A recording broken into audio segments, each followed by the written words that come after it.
Hello Lavanya గారు. Hello శ్వేత. లావణ్య గారు, జనరల్గా ప్రతి ఒక్కళ్ళు ఏదో సాధించాలనే భూమి మీదకి వచ్చింది. కాకపోతే ఏంటంటే ఆ సాధించే క్రమంలో చుట్టుపక్కల ఏం జరుగుతుంది అనేది చాలామంది పట్టించుకోవడం మానేశారు. ఫర్ ఎగ్జాంపుల్, ఇప్పుడు ఏదైనా చేద్దాము అనుకుని ముందుకు వెళ్తూ ఉంటే ఎన్నో రకాల అడ్డంకులతో పాటు ఎన్నో రకాల ఎంటర్టైన్మెంట్స్ కూడా మన దగ్గరికి వస్తాయి. సరదాగా ఫ్రెండ్స్తో గడపడం కానివ్వండి, పేరెంట్స్తో బయటకు వెళ్ళడం కానివ్వండి, ఇలాంటివి జరుగుతూ ఉంటాయి. కాకపోతే ఏంటంటే మనం ఒక గోల్ అనుకున్నప్పుడు ఆ దిశగా వెళ్ళే క్రమంలో ఇలాంటివన్నీ పట్టించుకోకుండా సీరియస్ ఫోకస్ అనేది దాని మీద చేస్తూ ఉంటాము. కానీ అంత సీరియస్ ఫోకస్ చేసి ఒక్క 1 డే మనం అనేవాళ్ళమే ఏదైనా ప్రాబ్లం వచ్చి ఈ భూమి మీద లేని టైంలో ఆ గోల్ కూడా మనల్ని తిరిగి వెనక్కి చూడదు. సో ఉన్న టైంలోనే చిన్న చిన్న ఆనందాలని, సంతోషాలని మిస్ అవ్వకూడదు అని చెప్పేసి చాలామంది పెద్దవాళ్ళు చెప్తూ ఉంటారు. అసలు ఒక మనిషి మనశ్శాంతికి, ఒక మనిషి సక్సెస్కి సీక్రెట్స్ ఏంటి? 144 కోట్ల మంది భారతదేశంలో ఉన్నారు. 120 కోట్ల మంది స్మార్ట్ ఫోన్, ఇంటర్నెట్ యూజ్ చేస్తున్నారు. అందరికీ వీడియోస్ చూసే యాక్సెస్ ఉంది, ఇది ఉందన్నమాట. నిజంగా దట్ ఈస్ గ్రేట్ రివల్యూషన్ అని చెప్పొచ్చు. సో ఎందుకు స్టాటిస్టిక్స్ చెప్తున్నానంటే 144 లక్షల్లో 144 కోట్లల్లో మనం ఒక్కరము. కానీ ఆ 144 కోట్లలో మన గురించి ఆలోచించేది ఒక్కరో ఇద్దరో. చూడండి, అంత పెద్ద వరల్డ్, అంటే జస్ట్ మన దేశం వరకే తీసుకున్నాము.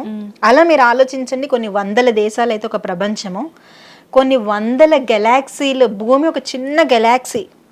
Okay, Galaxy in the sense ఒక చిన్న గ్రహం అని చెప్దాము తెలుగులో అయితే. భూమి లాంటివి కొన్ని వందల గ్రహాలు ఉన్నాయి యూనివర్స్లో, విశ్వంలో. నిజంగా మనిషికి సైన్స్ తెలిస్తే అదే ఒక కనువిప్పని అనుకోవచ్చు. భూమి లాంటివి మొన్న ఏదో బాగా వైరల్ అయింది, సమ్ ఆస్ట్రాయిడ్ వచ్చి భూమిని ఢీ కొడుతుంది. ఓకే, అట్లా చెప్పుకుంటే భూమి లాంటివి కొన్ని వందలు. అంటే మనం విశ్వంలో ఎక్కడో ఉన్న చిన్న భూమి అనుకుంటే అందులో మన దేశం ఒక చిన్న ఆవగింజ అంత అనుకుంటే దాంట్లో ఇంకా మైనర్ మనం ఎక్కడో ఈ స్టూడియోలో ఉన్న మనుషులం అట్లా చూసుకుంటే పైనుంచి. సో భూమి కూడా విశ్వంలో ఒక చిన్న దుమ్ము లాంటిది అనమాట. ఎర్త్ కూడా విశ్వంలో ఒక చిన్న డస్ట్. సో లైఫ్ అంత వర్త్లెస్. నేను నిజంగా మాట్లాడాలంటే మనిషి మనం బ్రతికి 70 నుంచి 75 సంవత్సరాలు అంత, అంటే life is precious, life is, నేను ఎప్పుడు చెప్తుంటాను, ఐ రియల్లీ యాక్సెప్ట్ దట్. కానీ సీరియస్గా తీసుకునే వాళ్ళ కోసం చెప్తున్నాను అనమాట. లైఫ్ని బాగా సీరియస్గా తీసుకొని అయిపోయింది, నా బ్రతికి అయిపోయింది, జాబ్ రాకపోతే అయిపోయింది, వాడు ప్రేమించకపోతే అయిపోయింది, అమ్మాయి ప్రేమించకపోతే అయిపోయింది, లేకపోతే డబ్బులు సంపాదించకపోతే అసలు నాకు నా చుట్టాల దగ్గర పరువు ఉండదని ఆలోచిస్తారు కదా, వాళ్ళ గురించి చెప్తున్నాను. ఓకే, సో అంత డస్ట్ యూనివర్స్లో మన భూమి. ఆ భూమిలో మన ఒక చిన్న పార్టికల్. ఇప్పుడు ఆలోచించండి, భూమియే ఒక వర్త్లెస్ లాగా ఉంది యూనివర్స్ అందట్లో. ఒక పెద్ద యూనివర్స్ తీసుకుంటే సూర్యుడు, చంద్రుడు, రకరకాల గ్రహాలు, 9 గ్రహాలు అంటారు, ఇవన్నీ ఉంటాయి. సో అంత చిన్న ప్లేస్లో మనం ఉన్నప్పుడు మనిషి యావరేజ్ లైఫ్ ఎక్స్పెక్టేషన్ చూసుకుంటే 65 to 70. ఆ 65-70లో నేను లాస్ట్ టైం కూడా మాట్లాడుకున్నా, ఎప్పుడు వి లీవ్ దిస్ ప్లానెట్ అనేది ఎవరికి తెలియదు. రీసెంట్గా నేను ఒకటి చదువుతున్నప్పుడు వాట్ ఐ రియలైజ్డ్ ఈజ్, ఒక ప్లేస్లో ఒక అతను చనిపోయాడు. చనిపోయిన తర్వాత అతన్ని పాపం ఒక విలేజ్లో దీన్ని ఏమంటారు, వాకిల్లో వేసారు, వాకిల్లో పడుకోబెట్టారు. అది కూడా ఒక స్టాండ్ మీద పడుకోబెట్టిన తర్వాత పెద్ద వర్షం వచ్చింది. అందరూ ఎవరి పట్టాన వాళ్ళ ఇంట్లోకి పరిగెత్తారు.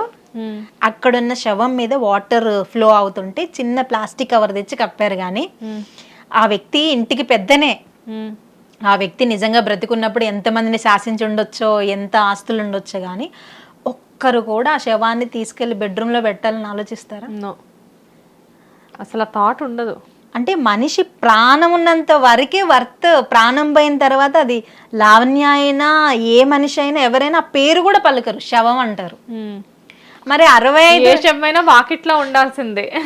ఎంత పెద్ద గొప్ప వాళ్ళైనా, మహాత్మా గాంధీ గారి నుంచి, నెహ్రూ గారి నుంచి, గొప్ప గొప్ప సెలబ్రిటీస్ వరకు కూడా భూమిలో నుంచి వచ్చి భూమిలోకి వెళ్ళామని అంటారు.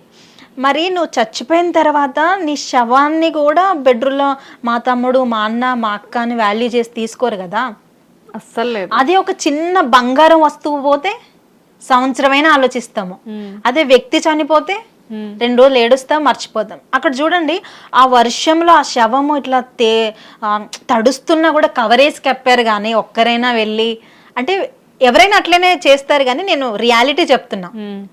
అంటే అంత వర్త్లెస్ లైఫ్ ప్రాణం పోతే. మరి ఆ ప్రాణం ఎప్పుడు పోతుందో తెలియదు కాబట్టి ఎందుకబ్బా అంత సో సీరియస్ తీసుకొని, అంతగా పరిగెత్తి, అంతగా స్ట్రెస్ తీసుకొని లైఫ్ జనరల్గా డెత్ రాకముందే నిన్ను చంపుకుంటున్నావు అనేది నా క్వశ్చన్. ఇదంతా చెప్పడానికి గల రీజన్.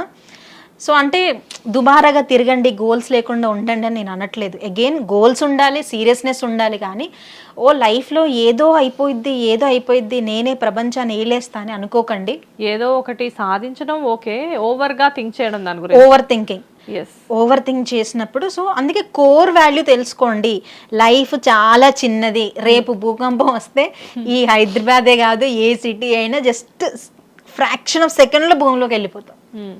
సో ఇదంతా తెలుసుకున్నప్పుడు మనకున్న relations, boy friend, girl friend, భర్త, వైఫ్ ఇవన్నీ కూడా టెంపరీ రిలేషన్స్. నేను ఎప్పుడు ఏమంటానంటే, మనం ఇక్కడ రెంట్కి వచ్చి ఒక గేమ్ ప్లే చేయడానికి రోల్స్ డైరెక్టర్ ఎట్లా స్క్రిప్ట్ రాస్తాడో అట్లా గాడ్ మనకు స్క్రిప్ట్ రాసి, శ్వేత ఈ ఇంట్లో ఉండాలి, ఈ రోల్స్, లావణ్య ఈ రోల్స్ అని ఇచ్చారు. ఆ రోల్స్ ఎప్పుడైపోతే అప్పుడు వెళ్ళాలి, ఇల్లు ఖాళీ చేసినట్టు. అది తెలుసుకొని హ్యాపీగా లీడ్ చేయండి లైఫ్ని. కొంతమంది తల్లిదండ్రులు కూడా పట్టించుకోకుండా గోల్స్ అని పరిగెడతారు. అది నిజంగా నేను అస్సలు ఒప్పుకోను. ఎందుకంటే బ్యాలెన్స్ చేసుకోవడం ఇంపార్టెంట్. నువ్వు కోట్లు సంపాదించి తల్లిదండ్రులకు ఇస్తున్నావు రైటే, కానీ వాళ్ళకి నీ టైం కావాల్సిన పరిస్థితులు ఎన్నో ఉంటాయి. నువ్వు మెడిసిన్ పంపిస్తున్నావు రైటే. చాలా మంది యూఎస్లో ఉండి పేరెంట్స్కి మెడిసిన్ పంపిస్తారు, కానీ వాళ్ళు చచ్చిపోయినా కర్మకాండ కార్యక్రమాలు చేయడానికి కూడా రారు. సో రిలేషన్స్ని బిల్డ్ చేసుకోండి. బ్యాలెన్స్ ఉండడం మాట్లాడినంత ఈజీ కాదు. ఎందుకు ఈజీ కాదు? డెఫినెట్గా ఈజీ అవుతుంది. మీరు చేయాలనుకుంటే డెఫినెట్గా ఈజీ అవుతుంది. సో గోల్స్ పెట్టుకోవడం తప్పు కాదు, కానీ గోల్స్లోనే లైఫ్ని డెడికేట్ చేసుకొని, లైఫ్ని అంటే ఒక గోల్స్ అనే ముసుగు ఆ పేరు పెట్టుకొని రిలేషన్స్ని తక్కువ చేసి మనకి కూడా మనం క్వాలిటీ టైం స్పెండ్ చేయము. సెల్ఫ్ కేర్ ఉండదు, సెల్ఫ్ లవ్ ఉండదు. చూడండి ఎంతమంది హార్ట్ అటాక్ వచ్చి మిడిల్ ఏజ్లో చచ్చిపోతున్నారు. ఇంకా ఆల్రెడీ ఇప్పుడు మీరు చూస్తున్న వాళ్ళు 25-30 ఏళ్ళ వాళ్ళు అయితే ఇంకా మనకి మహా అంటే 30 నుంచి 40 ఏళ్ళు. ఆ 40 ఏళ్ళు కూడా ఈజీగా 4 రోజుల్లాగా అయిపోతాయి. సో మంచి బంధాలని క్రియేట్ చేసుకోండి. మీకు నచ్చిన ప్లేసెస్కి వెళ్ళండి, ట్రావెల్ చేయండి. మీకు ఏది ఇష్టం? నాకు ఇది సోషల్ వర్క్ ఇష్టం, సో దాన్ని బట్టి నేను ఎంజాయ్ చేస్తాను. సో నాకు ఇంకేది ఎంజాయ్మెంట్ అనిపించదు. కొంతమందికి పార్టీస్ ఇష్టమేండి, గో ఫర్ ఇట్, తప్పేం లేదు, నో జడ్జిమెంట్స్. కొంతమందికి ట్రావెల్ చేయడం ఇష్టమేమో. మీరు నిజంగా 10,000 సంపాదిస్తే 10,000 దుబారాగా ఖర్చు పెట్టమని నేను చెప్పట్లేదు, కానీ ఆ 10,000లో కూడా సంతోషంగా జీవించే మార్గాలు ఎన్నో ఉంటాయి. సో గోల్, వర్క్ హార్డ్ ఇవన్నీ ఉండాలి, కానీ అది మాత్రమే లైఫ్ కాదు. పర్సనల్ లైఫ్ కూడా ఉంది. పర్సనల్ లైఫ్ని కూడా ప్రియారిటీస్ చేసుకోండి. వర్క్ లైఫ్ బ్యాలెన్స్ అని పెద్ద పెద్ద స్టేట్మెంట్ చెప్పడం కాదు. చాలా మంది నా ఫ్యామిలీ కోసం ఇది సాక్రిఫైస్ చేస్తున్నాను అంటే, అసలు ఎవరు సాక్రిఫైస్ చేయమన్నారు? మీరేమైనా ఫ్రీడమ్ ఫైటర్సా సాక్రిఫైస్ చేయడానికి? కానీ ప్రతి ఒక్కరికి ఇప్పుడు అది ఆ మాట అలవాటు అయిపోయింది, మీకోసం నేను ఇదంతా చేస్తున్నాను అని చెప్పి. మీకోసం ఇదంతా చేస్తున్నా అంతవరకు బాగుంది, కానీ రేపు మీరు పోయిన తర్వాత మీరు ఎవరి కోసం అయితే చేస్తున్నారో వాళ్ళు కూడా మిమ్మల్ని ఎక్కువ కాలం గుర్తుపెట్టుకోరు. సో సెల్ఫ్ కేర్ ప్రియారిటైజ్ చేసుకోండి ఫస్ట్. మిమ్మల్ని మీరు చాలా మంది ఏమంటారంటే ఇతరులని ప్రేమించండి అంటారు, కానీ when you love your self, start loving. నిన్ను ఎప్పుడైతే ప్రేమించుకుంటా ఆ ప్రేమ అనేది వైబ్రేట్ అవుతుంది నీ చుట్టుపక్కల. ఇప్పుడు చూడండి, ఎంటీ వాటర్ బాటిల్, మీ దగ్గర ఒక ఎంటీ వాటర్ బాటిల్ ఉంది, నేను గ్లాస్ తెచ్చి వాటర్ బాయ్ శ్వేత అంటే ఏం చేస్తారు? వాటర్ లేవు కదా అందులో. అలానే మిమ్మల్ని మీరు ప్రేమించుకున్నప్పుడు you are empty in the heart.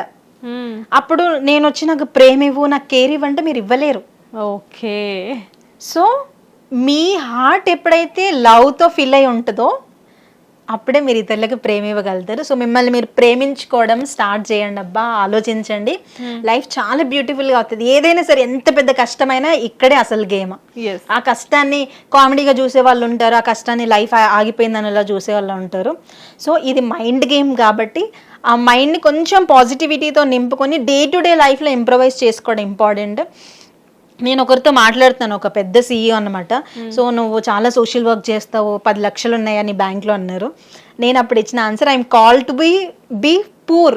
నేను పూర్గా ఉండి చచ్చిపోవడానికే పిలువబడ్డాను. I'm so happy what ever కొంచెం నేను ఆన్ చేస్తున్నాను, నాకు లక్షలు అయితే నా సక్సెస్ కాదని చెప్పినప్పుడు ఈ వాజ్ షాక్డ్ అనమాట. ప్రతి ఒక్కరి కాలింగ్ డిఫరెంట్గా ఉంటుంది.